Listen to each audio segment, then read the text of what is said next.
The dust of the town tasted like judgment. Caleb felt it coat his tongue each time he descended from the jagged silence of his mountain, a penance he paid twice a year for salt, flour, and the bitter memory of what he had lost. The town of redemption was poorly named, it offered none. It was a place of hard ground and harder hearts, a congregation of souls who had mistaken survival for piety. They watched him now, their gazes like stones thrown from a safe distance. He was the mountain man, the recluse who had buried his wife and his heart on the same stony slope 3 winters past. His presence was a disruption, a ragged ghost reminding them of the wilderness that clawed at the edge of their orderly, merciless lives. He ignored them, his focus narrowed to the sacks of grain he needed, the weight of them a familiar comfort against his shoulders. But this time, something else snagged in the periphery of his vision. A scent. It was the smell of rot and sorrow, of things left to fester in the dark. It clung to the air near the watering trough, a foul signature that made decent folk wrinkle their noses and hurry past.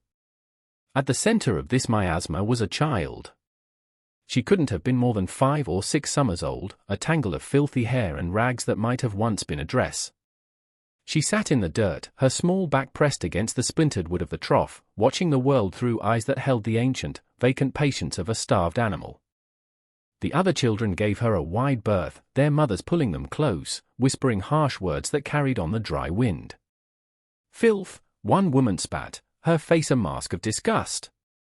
Smells like the plague. The girl did not flinch. It was as if she had been hollowed out, leaving only a shell to endure the world's contempt. Caleb stopped, the heavy sack of flour digging into his shoulder. He had seen her mother, a woman named Maeve, who had arrived in redemption with the same haunted eyes and a story she never told. The town had tolerated her until she'd succumbed to a lung fever the winter before, leaving the child an orphan, a burden the town refused to carry. They fed her scraps, just enough to keep her from dying on the steps of the church, but they would not touch her. They would not cleanse her. Her smell was her sin, a mark of her mother's poverty and her own forsaken state. Caleb looked at the small, still figure, and something in his chest, a place long frozen over, cracked with a painful, splintering sound. He saw not a dirty child, but the raw, unblinking truth of loneliness.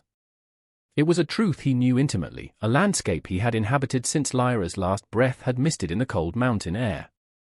He conducted his business in the general store with his usual clipped silence, his voice a rusty hinge from disuse. He bought his salt, his coffee, his ammunition. But then he added items to the pile on the worn wooden counter that he had not purchased in 3 years. A bar of lye soap, the strong kind used for laundry. A child's comb, carved from bone. A small tin of horehound candy.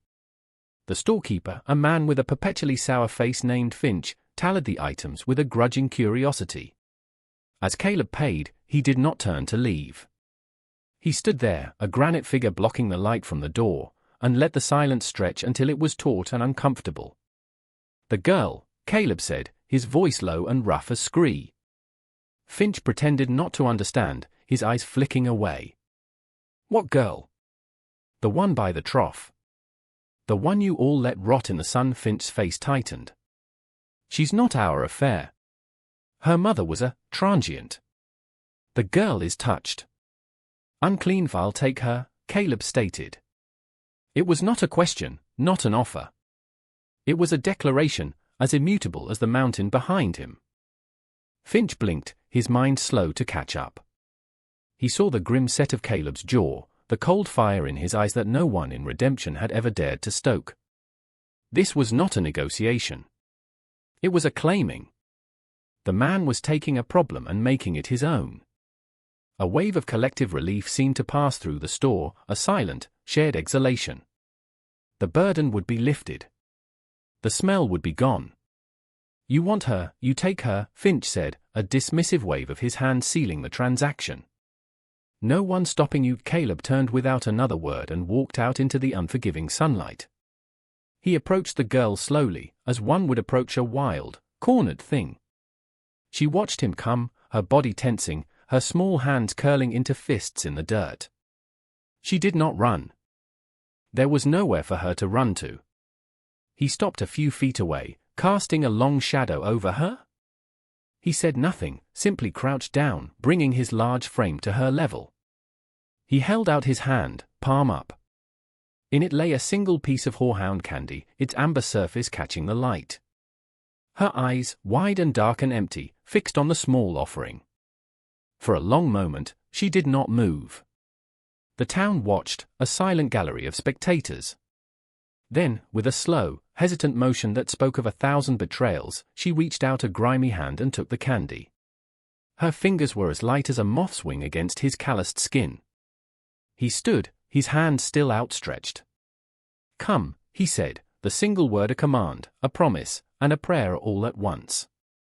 She looked at his hand, then up at his weathered face, and after a lifetime of hesitation packed into a single heartbeat, she placed her small, dirty hand in his. The journey up the mountain was a silent pilgrimage. The trail was steep, winding through pine and unforgiving rock, a path Caleb could walk in his sleep but was a formidable challenge for the child. Her name, he learned from a stray comment back in town, was Lily. It felt wrong, a name of purity and light for a creature so steeped in shadow and neglect. She did not speak. She stumbled often, her worn-out shoes offering little purchase on the loose stones. The first 2 times she fell, he waited for her to rise on her own. He saw the grim determination in her small frame as she pushed herself up, her breath coming in ragged gasps, her silence unbroken even by a cry of pain. The 3rd time, her legs buckled completely, and she lay in the dust, trembling with exhaustion. Caleb stopped and looked back at her. The sun was beginning its slow descent, painting the sky in hues of bruised purple and orange. The air grew colder. He walked back, and without a word, he scooped her into his arms. She was shockingly light, a bundle of bones and fear. She stiffened at his touch, a rigid line of terror, but he held her securely against his chest and continued the climb. Her smell was potent, a mix of sour sweat, stale dirt, and the faint, sweet odor of decay. It filled his senses, a physical manifestation of the world's cruelty. Yet, as he walked, he began to notice other things. The way her head eventually drooped against his shoulder in exhausted surrender. The faint, rhythmic puff of her breath against his neck. The tiny, tenacious grip of her hand on the fabric of his shirt. He carried her across the threshold of his cabin as the last light bled from the sky. The cabin was as silent and orderly as a tomb. It was a space built for 2, now inhabited by the ghost of 1. Lyra's touch was everywhere and nowhere, in the faded quilt on the bed, the small pot of dried herbs on the windowsill, the empty rocking chair by the cold hearth. It was a shrine to a memory, a place where time had stopped. He set the child down gently on a stool near the fireplace. Her eyes darted around the room, taking in the strange new world, her fear a palpable thing in the quiet air. Caleb didn't try to soothe her with words he didn't have. Instead, he moved with purpose. He stoked the embers in the hearth, coaxing them to life until a warm, golden light pushed back the encroaching shadows. He filled a large copper tub with water from the boiler on the stove, the steam rising in comforting clouds. The cleansing was a ritual performed in near-total silence. He approached her with the bar of lye soap and a soft cloth. She flinched when he reached for the hem of her rag dress, a small, guttural sound of fear escaping her lips. It was the first noise he had heard her make. "Easy," he murmured, his voice softer than he intended. He worked slowly, with a methodical gentleness that was at odds with his rough appearance. He peeled away the layers of filth, the dress disintegrating in his hands. He lifted her small, emaciated body into the warm water. At first, she was rigid, a statue of terror. But as the warmth seeped into her chilled bones, something in her began to yield. He washed her hair, thick with grease and matted with burrs, his large hands working carefully to untangle the knots. The water in the tub turned a murky brown, then black. He drained it and refilled it twice, scrubbing away not just dirt, but the layers of shame and neglect that had been caked onto her skin. When he was done, he lifted her out, her skin pink and clean, and wrapped her in a thick wool blanket that had belonged to Lyra. He sat her back on the stool by the fire and took a pair of shears to her hair, cutting away the ruined, tangled mess until she was left with a soft, dark cap that framed her small, pale face. For the first time, he could truly see her. Her features were delicate, her eyes a deep, soulful brown. Beneath the grime, there was not a monster, but a child. A child who looked impossibly fragile in the firelight. He dressed her in one of his own shirts, the sleeves rolled up a dozen times, the hem pooling around her feet. He fed her a simple broth, which she ate with a quiet, desperate hunger. Then, he carried her to the bed, tucked her under the heavy quilt, and sat in the rocking chair, watching her as she drifted into an exhausted sleep. The cabin was no longer silent. It was filled with the soft, rhythmic sound of a child's breathing. It was the sound of a heart, other than his own, beating in the lonely dark. The days that followed settled into a quiet, unspoken rhythm. Caleb rose with the sun, tending to his chores with the same disciplined focus he always had, but now his solitude was shared. Lily was his shadow, a small, silent presence trailing behind him as he chopped wood, checked his trap lines, or worked the small patch of land behind the cabin. She never spoke, but she watched. She watched his hands as he mended a leather strap, her head tilted in concentration. She watched his face as he stared into the fire at night, her expression unreadable. She was a ghost in his house, but a living one, and her presence began to subtly alter the landscape of his grief. He found himself moving more quietly, tempering the harsh slam of an axe or the sharp clang of a pot, as if not to startle her. He began to cook not just for sustenance, but with a thought to what a child might eat, baking small, dense loaves of bread and stewing dried apples with a sprinkle of precious sugar. He took one of Lyra's old wool shawls and, with his clumsy, unpracticed fingers, stitched it into a smaller cloak for Lily. The stitches were large and uneven, but it was warm, and when he wrapped it around her shoulders, she pulled it tight, her first small gesture of acceptance.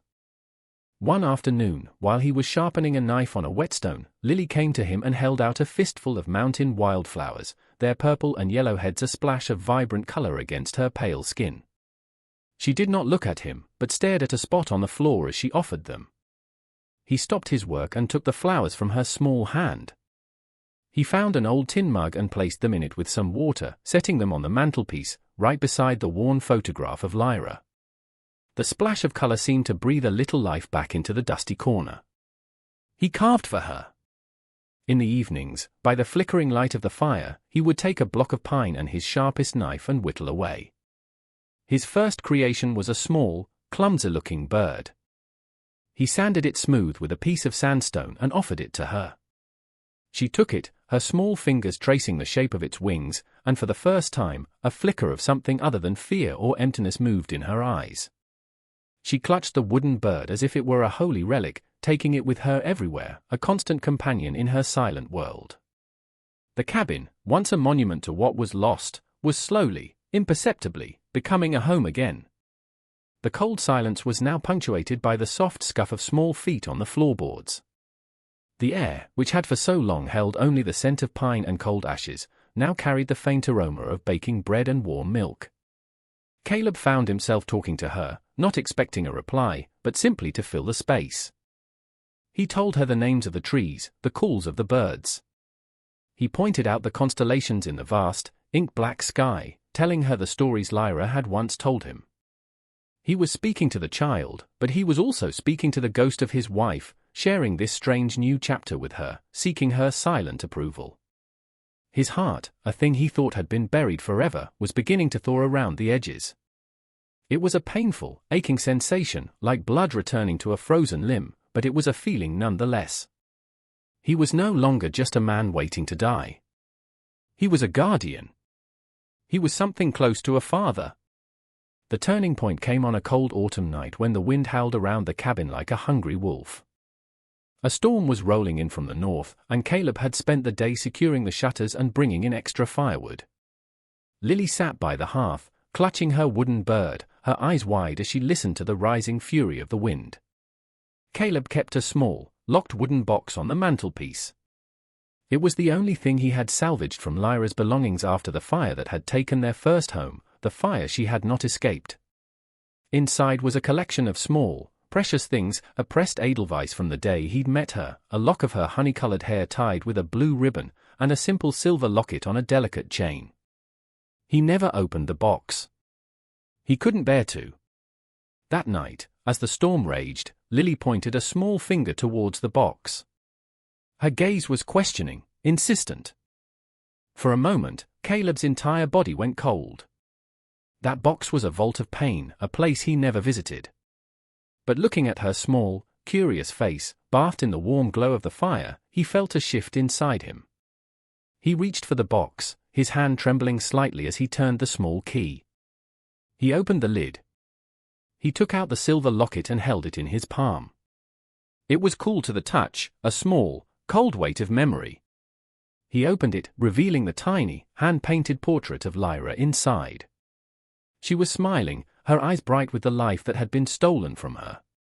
He knelt in front of Lily and held it out for her to see. She leaned in close, her breath misting the silver. She looked from the tiny, smiling face in the locket up to Caleb's own grim, bearded one. Her brow furrowed in concentration. Then, she reached out a tentative finger and gently touched the portrait. "Pretty," she whispered. The word was a puff of air, a sound so soft he almost missed it in the roar of the wind. It was the first word she had spoken to him beyond a sound of fear. It was a key turning a lock deep inside his chest. A flood of emotion, hot and overwhelming, washed over him. His eyes burned. Her name was Lyra, he said, his voice thick and raw. She was my wife. Lily looked at him, her dark eyes holding his, and in their depths, he saw not pity, but a profound, shared understanding of loss. She had lost a mother. He had lost a wife. In that moment, by the fire, with the storm raging outside, the two of them were no longer just a man and a child. They were survivors, bound by a common sorrow. The girl had not just spoken a word, she had built a bridge across the chasm of his grief, and for the first time in 3 years, he felt he might be able to cross it. The fever came with the first snows of winter, a cruel echo of the sickness that had taken her mother. It started as a faint flush on Lily's cheeks, a weariness in her eyes. Caleb, watching her with a vigilance that had become second nature, felt a cold dread grip him. By nightfall, she was burning, her small body racked with shivers beneath a mountain of blankets. The storm that had been brewing in the mountains for days broke with a savage fury, trapping them in a world of swirling white. The wind shrieked, clawing at the cabin, and snow piled in deep drifts against the door. They were alone, cut off from the world, with only the fire and Caleb's desperate will to fight against the sickness. He was terrified. It was a raw, primal fear he had not felt since the night he'd lost Lyra. The thought of losing this child, this small, silent girl who had crept into the barren chambers of his heart, was an agony he could not bear. He fought the fever with everything he had. He brewed teas from willow bark and feverfew, forcing the bitter liquid past her cracked lips. He bathed her forehead with snow-melted water, his large, rough hands impossibly gentle. He sat by her side day and night, refusing to sleep, his entire world narrowing to the small, frail form in the bed and the sound of her labored breathing. The nights were the longest. He would hold her, her hot, limp body cradled against his chest, and whisper to her in the dark. He told her stories of the mountain, of the strength of the ancient pines that bent in the wind but never broke. He told her about Lyra, about her laughter that sounded like wind chimes, about the way she could find beauty in the harshest of landscapes. He spoke of his own grief, admitting his own brokenness to the sleeping child, the words pouring out of him in a torrent of long-suppressed pain. "You can't leave," he murmured into her hair, his voice cracking. "You can't. I won't let you." He was no longer just a caretaker. In the crucible of the fever and the storm, his heart was forged into something new. The protective shell of grief he had worn for 3 years shattered completely, leaving him raw and vulnerable, but also fiercely, ferociously paternal. He was a father fighting for his child. On the 4th day, as the storm outside began to quiet its rage, the fever broke. He woke from a brief, exhausted doze in the rocking chair to find her watching him, her eyes clear and calm. Her skin was cool to the touch. A weak, faint smile touched her lips. Caleb felt a wave of relief so profound it left him weak, and he bowed his head, resting his forehead against the edge of her bed, his shoulders shaking with silent, grateful sobs. She reached out a small, weak hand and laid it on his bowed head, a gesture of simple, profound comfort. The winter thawed, and with the melting of the snow came a change in Lily. The fever seemed to have burned away the last vestiges of her trauma. She began to speak, her voice at first a hesitant whisper, then growing stronger each day. She asked questions about everything, the names of the stars, why the squirrels buried nuts, what was beyond their mountain. She began to laugh, a sound as clear and bright as a mountain spring, a sound that filled the cabin and Caleb's heart with an impossible warmth. He knew then what he had to do. It wasn't enough to save her. It wasn't enough to care for her. He had to claim her, not just in his heart, but in the eyes of the world that had discarded her. When the pass was clear, he saddled his horse. He dressed Lily in a new dress he had painstakingly sewn from a bolt of blue calico, her feet in sturdy new boots. He combed her dark hair, which had grown soft and healthy, and she looked up at him with complete, unwavering trust. The journey down the mountain was different this time. They were not a man and a stray, but a father and a daughter. He rode into redemption with Lily seated in front of him on the saddle, her small hand resting on his. The townsfolk stopped and stared. They saw not the filthy, foul-smelling creature from the previous year, but a clean, bright-eyed child, held securely in the arms of the formidable mountain man. The whispers started immediately, a mixture of shock, disbelief, and a healthy dose of fear. Caleb ignored them, his gaze fixed on the general store. He dismounted, lifted Lily to the ground, and took her hand. Together, they walked across the dusty street and pushed through the door. Finch was behind the counter, his sour expression deepening as he saw them. Caleb walked directly to him, his presence filling the small, cluttered space. "I need the town ledger," Caleb said, his voice calm and solid as a rock. Finch hesitated, then slid the heavy, leather-bound book across the counter. Caleb dipped a pen in the inkwell. In the section for births and new arrivals, on a clean, empty line, he wrote in a clear, steady hand. He wrote the date. He wrote her name, Lily. And in the space for the surname, he wrote his own, Blackwood. He looked up and met Finch's gaze, his eyes holding a challenge, a promise of retribution for any soul who ever dared to harm her again. "Her name is Lily Blackwood," he said, his voice ringing with authority. "She is my daughter." A stunned silence fell over the store. The declaration hung in the air, an undeniable, irrevocable fact. He had not just given her a home, he had given her his name, his protection, his legacy. He had washed away the stain of her past and christened her with a future. He had faced down the town's judgment and found it hollow and weak in the face of his love. The shame was theirs now, a bitter pill they were forced to swallow. The years that followed settled into a rhythm of peace. The mountain became their sanctuary, a world of their own making. The cabin, once a hollow shell of memories, was now vibrant with life. Wildflowers in tin cups were a permanent fixture on the mantelpiece, right next to Lyra's photograph. The scent of pine and wood smoke mingled with the sweet smell of Lily's baking. Her laughter was the cabin's new music, a constant, joyful melody that chased away the last of the shadows. Caleb taught her everything he knew, how to read the tracks of a deer, how to find her way by the stars, how to live in harmony with the wild, beautiful land that was their home. She, in turn, taught him how to live again. She taught him how to smile, a slow, unpracticed gesture that gradually became as natural as breathing. She taught him that a heart could be broken and still learn to love, that it could hold both sorrow for what was lost and joy for what was found. One warm summer evening, they sat on the porch, watching the sun set behind the peaks, painting the sky in fiery colors. Lily, now a young girl on the cusp of womanhood, was reading from a book, her head resting against his shoulder. Caleb was carving, his hands moving with a familiar, practiced grace. He was finishing a new piece for her collection, a soaring eagle, its wings outstretched. He looked at her, at the intelligent, happy face of the daughter he had claimed from the dust, and his heart was full. Lyra's memory was no longer a sharp, cutting pain, but a soft, warm glow, a blessing that had somehow guided this lost child to him. He had gone down the mountain seeking supplies, a man hollowed out by grief. He had returned with a life. He had been shunned for his sorrow, she for her smell, two outcasts finding solace not in a town called redemption, but in the fierce, unconditional love that had redeemed them both. He reached out and gently tucked a stray strand of hair behind her ear. "Lily Blackwood," he said softly, just to hear the sound of it. She looked up from her book and smiled, her eyes reflecting the last, beautiful light of the day. "Yes, Papa." His own smile met hers. In her, he had found his purpose. In him, she had found her world. And on their quiet mountain, they had found their peace.